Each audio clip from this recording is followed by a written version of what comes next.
place in relation to fracking operations until such time that all regulatory, health and community impacts are resolved and part of our legislation. I put forward this notice of motion as I believe that we, as the representatives of the two communities which will be affected if fracking is approved, should be listening to the concerns of our residents and trying to ensure that our communities are fully and appropriately protected.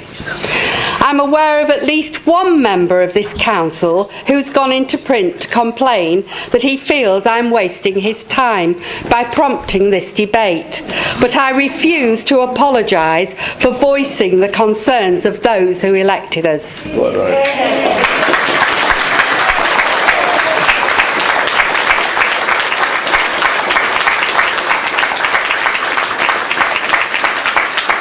I'm very well aware of the fact that it will be the County Council which determines this planning applications, but I feel that it's this council, as the representatives of the areas affected, which should and can make representations to government.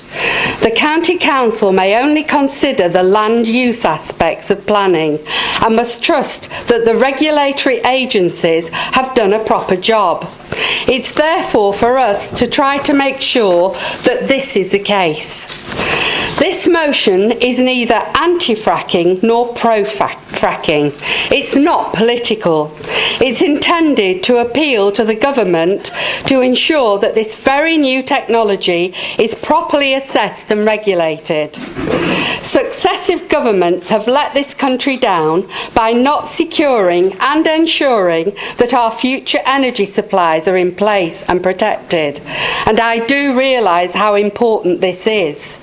They've also failed to provide sufficient energy infrastructure within communities. The government has a duty to keep the lights on and industry moving, but they also have a duty to our residents to make sure that everything is done in a safe and regulated manner. We're now in a position that we're rushing into new technologies which may provide energy for our future uses, but this should not be done without first ensuring that there will not be any potential damage to our residents and future generations. The new Energy Minister, Matthew Hancock, has recently announced that the government would make it much quicker for companies to get approval to drill for shale gas. He says that he wants to slash in half the time taken for the planning process, but he can only do this if the correct regulatory procedures are in place. No lesser institution than the Lancet has recently published a paper on the possible health implications of fracking. The County Council is presently carrying out a health impact assessment looking at noise, light, pollution and the environmental impact fracking could have on communities subject to these applications. We must urge the County Council to look very carefully at all aspects of that assessment and to use its information wisely, and ask them to make green completion mandatory for all phases of the exploration. There are major shortcomings in the regulatory oversight regarding local environmental and public health risks in relation to the migration of fluids, flaring and disposal of waste, and given all the question marks which still exist about the processes used in fracking, the government must be urged to put an independent and thorough regulatory regime in place and then make that regime part of our legislation. To quote Professor Anderson of University College London in his oral evidence to the Energy and Climate Change Committee considering the impact of shale gas to energy markets, when asked whether the Office for Unconventional Gas and Oil would be a poacher or gamekeeper, he replied, "Disturbingly, it will be both, and that is the concern. It's the fox looking after the chickens. Is this what we really want?" We've all received a briefing note today from Simon Greenhalgh on behalf of Quadrilla. They inform us that an extensive environmental impact assessment on the proposed sites has been carried out by Arup, an independent and highly respected UK engineering and environmental consultancy. They omitted to inform you that it was commissioned and paid for by Quadrilla, and it's presently being questioned on several issues. The email then quotes the Royal Society and the Royal Academy of Engineering and also the Public Health England. I'm pleased to say that all these august bodies make exactly the same point as this notice of motion, which is if shale extraction is to be a low risk, then best practice, management and regulation must be employed. I urge those of you who care for our communities to support this notice of motion. The first two applications are in Rosica and Little Plumpton, but there could soon be one coming to a field near you. As I have previously stated, this motion is not anti-fracking, only pro-safety. We must ensure that there are no adverse impacts on the environment or on the health of the people you and I represent.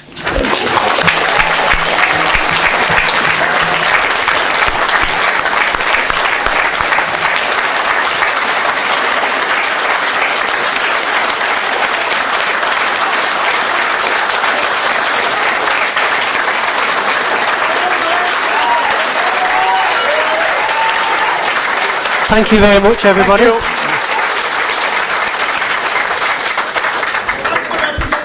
Thank you. There's no encore, but we do need a seconder. Do you have a seconder, please? I do, Mr. Mayor. Councillor Heather Speak is my seconder. Thank you. Councillor Speak, do you wish to speak? Thank you, Mr. Mayor. I couldn't possibly follow that. That was tremendous. And I echo everything that you've said, Liz. Absolutely wonderful. But I do support this notice of motion. It is a very, very scary thing that is proposed before us. And I have not been convinced by what I've heard from the regulators. I've been to all these meetings. And what really summed it up for me was when the then Minister for Industry, Michael Fallon, came to Blackpool. I was in a fortunate position with Councillor Rhodes and some fellow parish councillors from Trails, Rodica and Wallace to have a meeting with him for only 10-15 minutes. And I said to him that people are really frightened. We're frightened of the unknown. We're scared of the potential for air pollution, water contamination, highway safety, and I'm more frightened of the things you can't see, because there's nothing guaranteed. Our safety isn't guaranteed. And he looked really shocked and surprised. He couldn't understand why people were concerned and frightened. So that says it all for me. When that's come from a minister, I really am worried. So I wholeheartedly support this notice of motion, and I hope, fellow councillors, you will support it too. Thank you.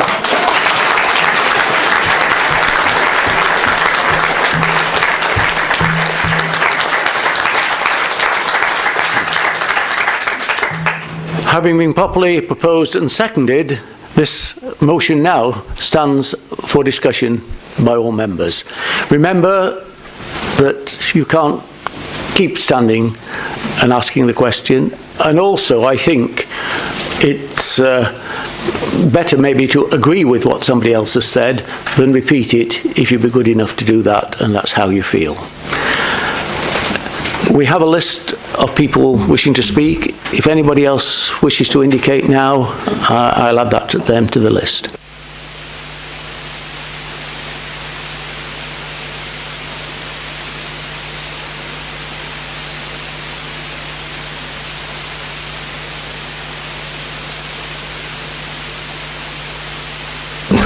Councillor Hopwood, you are the first person who indicated you wish to speak. Thank you, Mr. Mayor. 2 years ago, I proposed that a moratorium should be added to the original Shale Gas Steering Group's recommendations on fracking. My proposal was rejected. I still believe that at the time my proposal was the right approach, as shortly after a temporary moratorium was put in place following the events that took place at the Priest Hall site. I am pleased that some members are now supporting the call for a further moratorium. I will support the notice of motion because, unlike some who keep saying this is a Lancashire County Council issue and a county decision, I believe Fylde Borough Council as consultees need to consider and express the views of all its residents, including those opposed to fracking, as Quadrilla's Pedal 165 licence covers 71.8% of the Fylde. Quadrilla have distributed boxes containing their recent applications for Preston New Road and Rosica to all the local libraries in Fylde, to the Town Hall and to some individuals and organisations. These documents are also available on disc. The 4,000 pages of information for each site make interesting reading, but we are not here to promote a drilling company, and with all this information they have created as many additional questions as answers.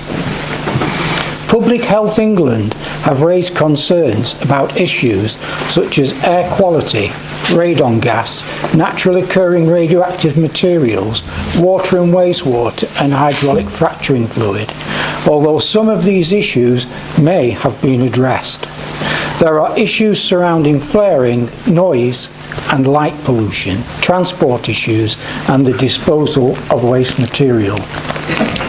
With possible negative impacts on local businesses, including agriculture, farming and food production, and the potential negative impacts on tourism that are relevant to all areas of the Fylde. The government and our MP keep talking about a gold standard for shale gas, but no one can tell me what it is. They have created the Office of Unconventional Gas and Oil and the United Kingdom Onshore Operators Group. Neither are regulatory bodies. They talk about streamlining regulation, but only produce guidelines. I want to see guidelines become statutory regulations coupled with enforcement. I do not want self-regulation to become the norm. I also believe much of the advertising information available to the public tends to tell people what they think people want to hear, following the policy of accentuating the positives and smoothing out the negatives. Government recommendations regarding the funding of community projects is designed to win over communities. However, this is seen by many as a divisive strategy on how to divide communities. Quadrilla's documentation makes reference to various kinds of rock, such as Sherwood sandstone and Manchester marl, but makes no reference to Quadrilla rock. This is a stick of Quadrilla rock, with Quadrilla running through it. It's used as a promotional aid, something that could be considered a subtle or even cynical way of promoting themselves, as it is clearly aimed at children. However, I will end with an extract from a letter sent to my home that contains the following quotation. At a time when many feel that our way of life is being challenged, I hope you will agree with me and my fellow directors that we must fight for the Britain we believe in. We all have a clear idea of the kind of future we would wish our children and grandchildren to have. Surely this is what the concerned residents of Fylde are doing today. The letter, by the way, was signed by the Marquess of Salisbury on behalf of the Conservative Party Foundation. And for these reasons, I will support Councillor Rhodes' notice of motion. Thank you, Mr. Chairman.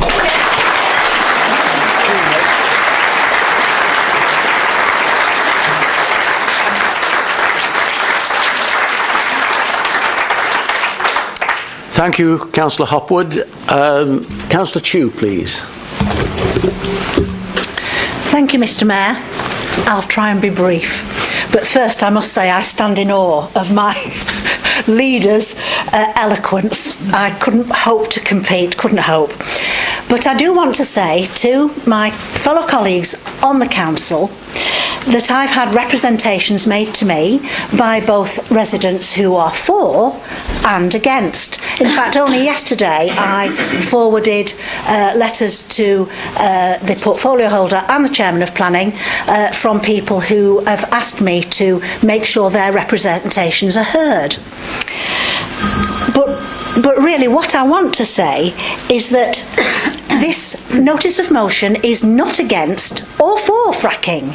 It is just to say, be cautious, just take a second look, and should fracking go ahead, all residents, for or against, want to see it done safely. This motion is not suggesting that we should put a stop to it, put a halt to it, or put a halt to investigations or the drilling that will say what there is down there that they can find. But it is to say that we need the regulations in place before fracking takes place, not afterwards. This appeal, this notice of motion, is directly to government, because it's government who are pushing the dash for gas, and I would urge my fellow councillors to go along with it, to show the government that we who are living in the midst of it want to see safety, regulatory bodies in place before we start extracting gas commercially. Thank you, Mr. Mayor.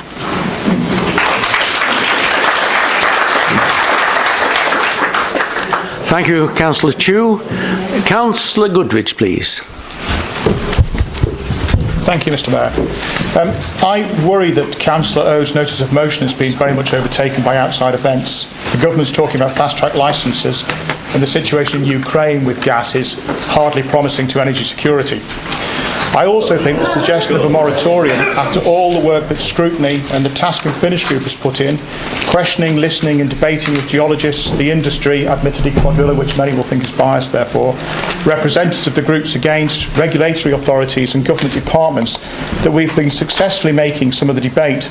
We created recommendations which have been taken up and we've been listened to, perhaps even punching above our weight.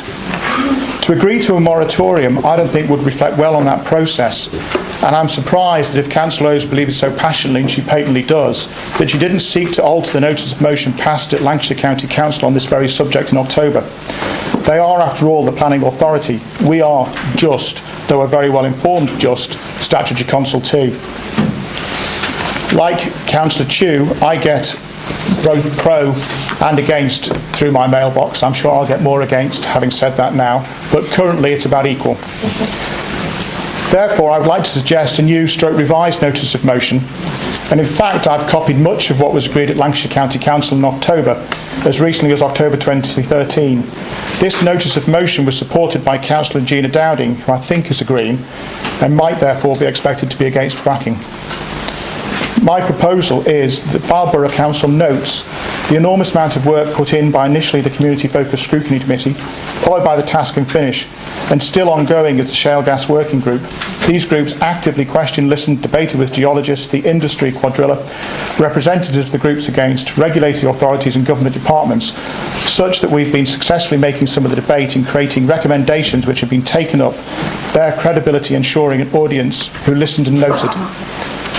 The ongoing debate, Farnborough Council also notes the ongoing debate about benefits and disbenefits extracting onshore gas resources and the local environmental impacts, that large amounts of water are needed for hydraulic fracturing to extract shale, that concerns are raised of groundwater contamination as a result of fracking where well integrity is compromised, the potential impacts of noise, visual intrusion and air pollution from heavy traffic in communities close to fracking sites, concerns over potential direct and indirect impacts on human health and well-being, and awaits investigation into those concerns. The potential economic benefits need to be carefully balanced against the potential disbenefits to other sectors such as tourism and agriculture. And note that there are both supporters and objectors in all our wards. That the Planning Discussion Group, chaired by Councillor Fiddler, should in the first instance propose the response of the LCC consultation, and that Task and Finish Group, chaired by Councillor Mulholland, should be heavily involved because of the work we've done in the knowledge. Finally, that we suggest that if Councillor Rhodes wishes, she should, acting as our county capacity, perhaps present her notice of motion to Lancashire County Council as the relevant planning body on this matter. And I do have a seconder.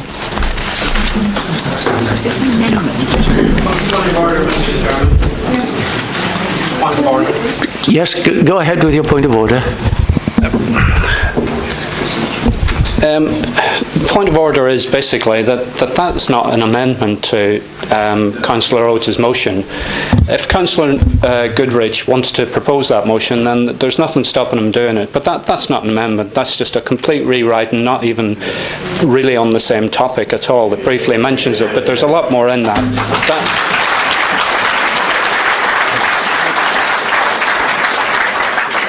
That is nothing more than a cynical ploy to stop having this motion debated properly. Thank you.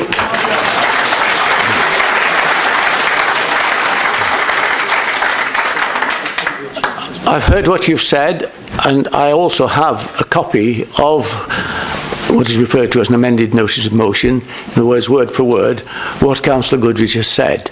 I'm just going to ask for some legal advice, but in the meantime, can I turn to the next speaker, who is Councillor Chedd, please?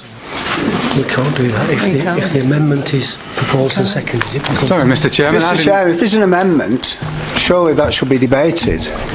You can't go. You can't carry on the debate. Well, if that's a valid amendment, it should be debated. If it's not, then we carry on with the debate. Okay, then I need a seconder for this amendment in order that we can have it debated independently. Mr. Mayor, can we have the legal advice first? I don't think that's a valid amendment. That's where I was looking. You prefer things to be held in abeyance until we have that advice, would you? Rather than continue. Your choice. Mr. Mayor, we need to get the advice from the legal officer to see if that was a valid amendment or not. Thank you. If it is, we debate the amendment. If it's not, we carry on with Councillor Rhodes' Quite happy with that, and I will await that opinion. Thank you. I'd like to remind Councillor Collins that when you're at full council, you must go through the chair, and please don't just shout out. We do need to keep business in order. The legal advice is that the amendment would be valid. That being the case, could we? Do you have a seconder? Who is that? Councillor Nash, would you like to formally second this motion, this revised amendment? Thank you, Mr. Mayor. I'm happy to second the amendment. I think this is an emotional subject that many people have an opinion on, and I, like other councillors here, have heard both sides of the argument. You and I have an age when we can remember the energy strike in 1970.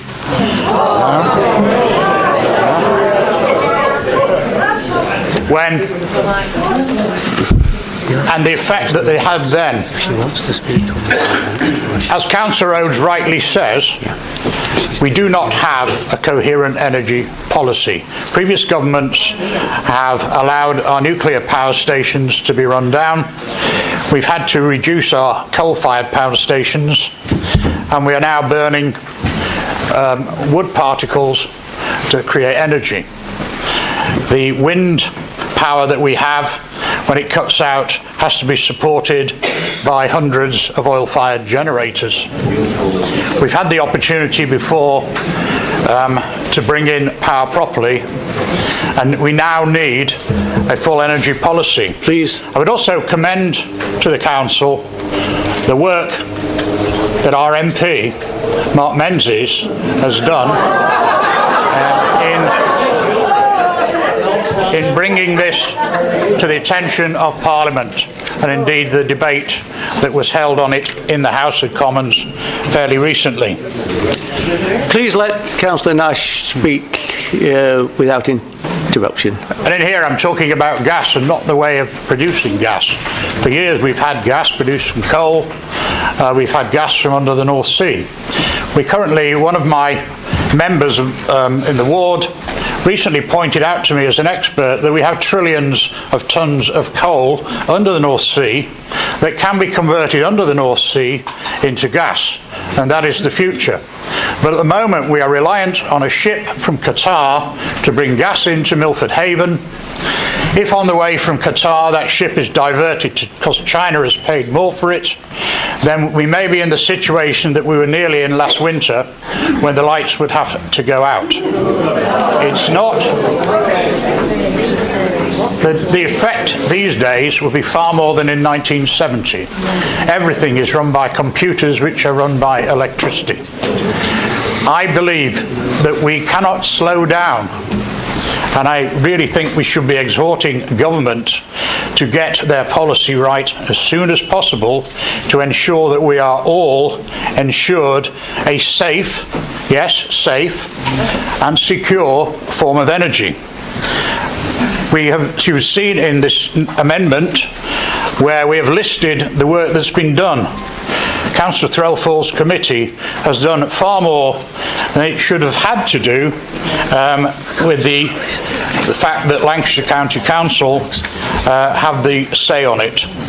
And therefore, I support Councillor Goodrich's amendment.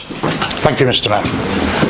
Thank you, Councillor Nash. In view of that amendment, I'm now changing, as it were, the batting order. And Councillor Oates, did you wish to speak to the amendment? What I would like to do is say I cannot believe that that can be considered as an amendment under the terms of the Constitution, but none of us have seen the amendment. It should be in writing, and I'm asking for an adjournment whilst we're all given a copy of that, because most of us didn't really hear it properly enough to be able to debate it. So if that's the amendment, it's quite a long and involved one. I would ask for an adjournment, and I would ask for a copy to be given to each member so that we've got time to digest it and be ready to debate it properly. The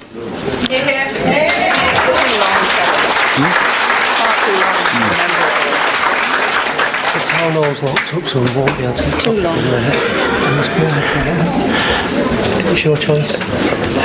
I can appreciate the difficult situation here on both sides. I was given a copy just as this meeting started, and I agree that it would have been helpful if everyone could have had a copy. We are not here in our own premises, so far as I'm aware, we don't have a photocopier available to us. Do you have copies? How many copies do you have?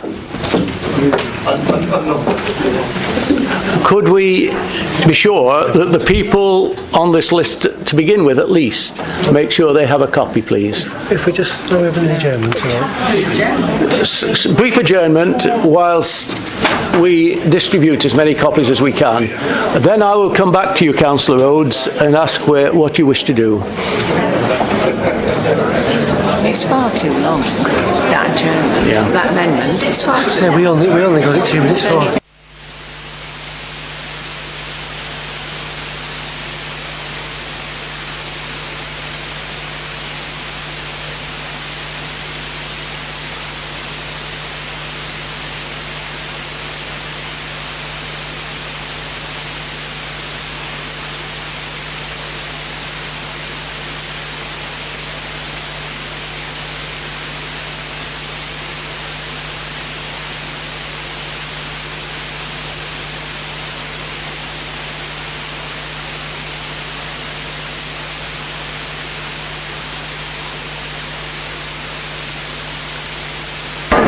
Sorry, ladies and gentlemen, for this delay. We'll start again as soon as we can. We have we any more windows that we can open, Bernard? Please. How much I bid for my fan?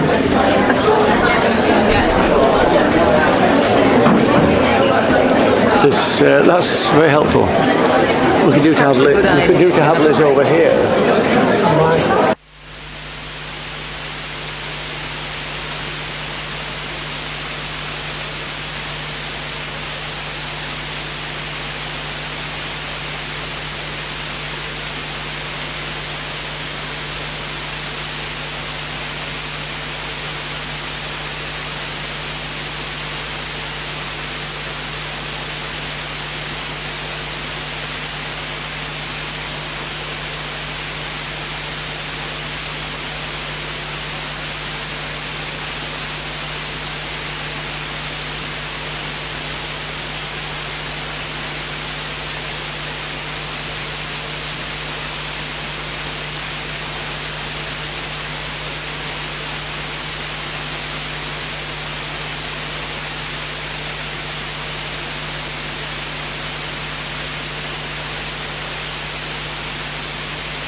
Sorry for any further delay.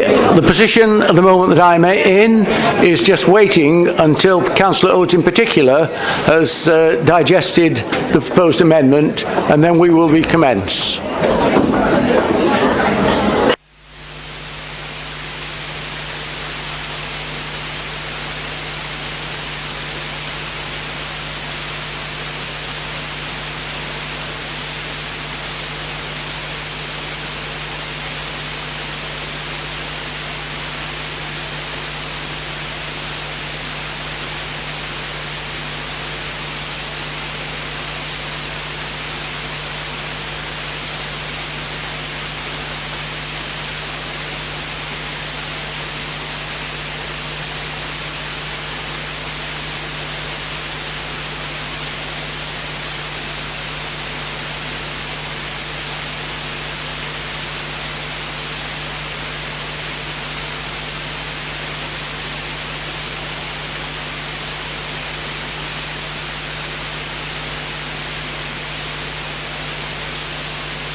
The amendment there. 1 minute's notice and then we will reconvene, please. Of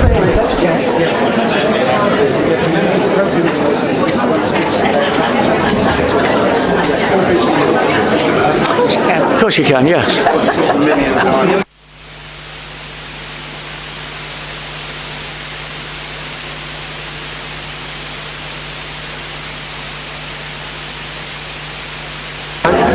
Would you please be seated, ready to reconvene, please?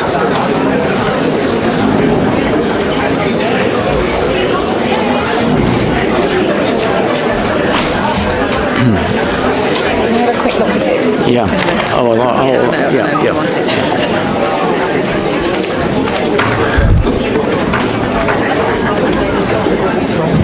The meeting is now reconvened.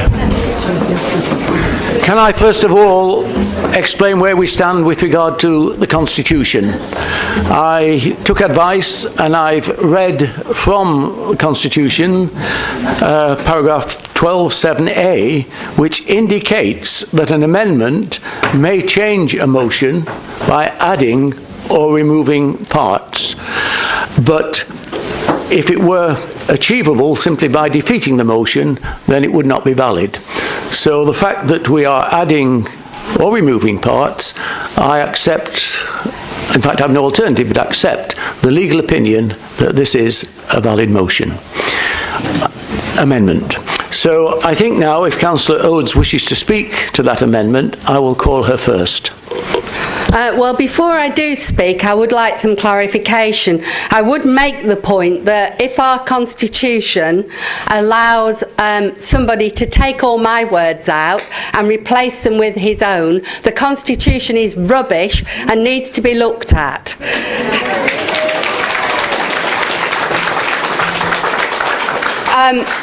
Can we please check the Constitution? It's my understanding, and I spoke to the Chief Exec earlier today, that I'm allowed to speak to the amendment and then to sum up on the amendment. If I'm only allowed to sum up on the amendment, I'll reserve my right to speak until the end of the debate.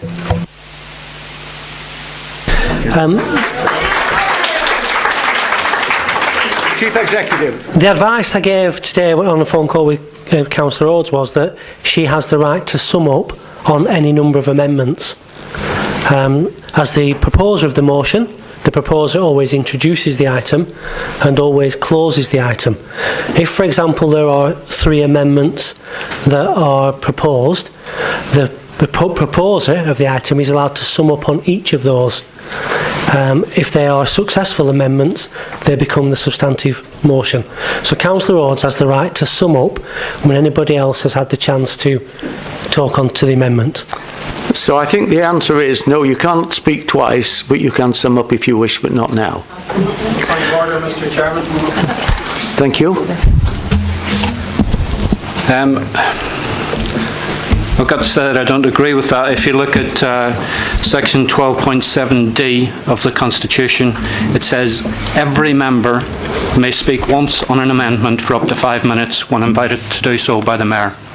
It doesn't say every member except the proposer of the original motion. It says every member, so that includes Councillor Rhodes. I think we are agreeing on this point, that as she isn't the proposer of the amendment, she can speak once, and she can choose whether she speaks at the beginning or then summing up. It's my understanding that she's chosen to sum up.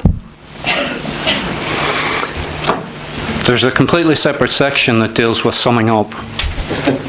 12.7D says that every member may speak once on the amendment, and then a completely separate section deals with summing it up. Maybe if we could just have the legal officer's opinion on that, specifically 12.7D, and whether that. If we're using the word precisely, then I think it is the author of the amendment who will do the formal summing up. What we've given Councillor Oates the opportunity of is speaking at the beginning or the end, and only once. Sorry, Mr. Mayor, with respect, that's simply not the case. The author of the amendment doesn't do any kind of summing up at all. I will turn to Mr. Curtis through the Chief Executive for further legal advice. Mr. Mayor, my understanding of the relevant sections of the Constitution differs, I have to say, from Councillor Duffy's, in that he is correct. It says every member may speak once on any amendment for up to 5 minutes when invited to do so by the Mayor. The next section says that the member who proposed the original motion has the right to speak last in the debate about any amendment to it, immediately before the vote. Now, my understanding of that, and I think this is informed by practice which I've witnessed at the Council up to now, is that this means that the mover of the original motion has the right to elect to have the final word on the amendment, but doesn't give the mover of the original motion the right to speak twice on an amendment. That's my advice to you, Mr. Mayor. Okay. Thank you very much. The other point I would wish to make, and I hope no one else, everyone will pay heed to this, it's all very well when something doesn't go quite as you like it to rubbish the Constitution. I would remind people that this is a Constitution of this Council. Everybody has the opportunity of discussing it and debating it at numerous occasions, and I think it's unfair when it just doesn't happen to suit what you want to do to be critical of it, and I don't think that does the Council any good, particularly in a public arena. Is it to the amendment? Councillor Speak, do you wish to speak to the amendment? Thank you. You may. Thank you, Mr. Mayor. I've got this amendment and I've read it, and I don't understand what the amendment is. When I read it, it's like reading something out of a committee report, and it's just giving bullet points on things we already know. I don't really understand why the ruling group or the councillors who are going to support this would not want to support something that is being made tonight to protect everybody in Foulborough. I find it really hard to understand. I'm finding it really hard to understand how they can put this forward. The concern raised about groundwater contamination, we already know that. Large amounts of water are needed for hydraulic fracturing. We already know that. I know this more than most of them. I really, really am disappointed that my fellow councillors don't think that the notice of motion is important enough to support it and would rather put this, and I'm so disappointed, this in front of us as an amendment.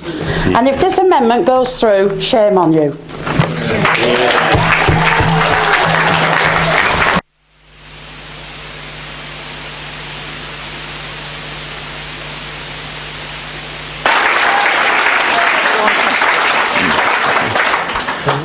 Councillor Mulholland, followed by Councillor Prestwich.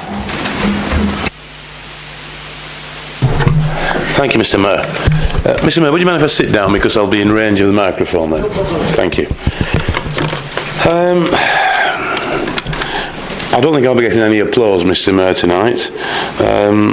I certainly, I'm speaking to the amendment, but it's difficult not to refer to the original the notice of motion. I'm afraid there's no way that I can go along with a call for a moratorium. It's not that I don't agree with much of what Councillor Mrs. Oates has said. I do, in actual fact. I agree with most of what she said. I don't believe that this amended notice of motion is really strong enough.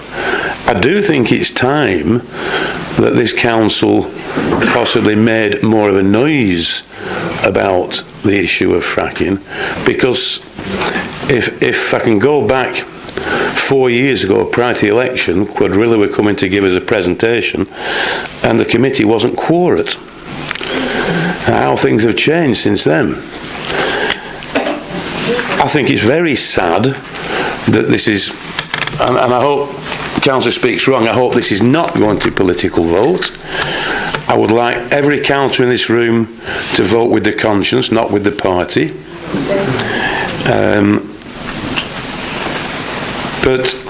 And I also think it's sad that we have to have these declarations of interest. I think it's extremely sad that Quadrilla are going around throwing money about. I don't think it does us any good.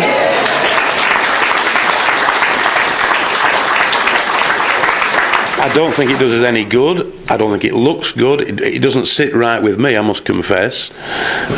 For parishes and rugby clubs and community groups and in blooms to be going out with a begging bowl and taking donations. I have purposely kept myself clear of both antis and pros. I've kept myself clear of Quadrilla.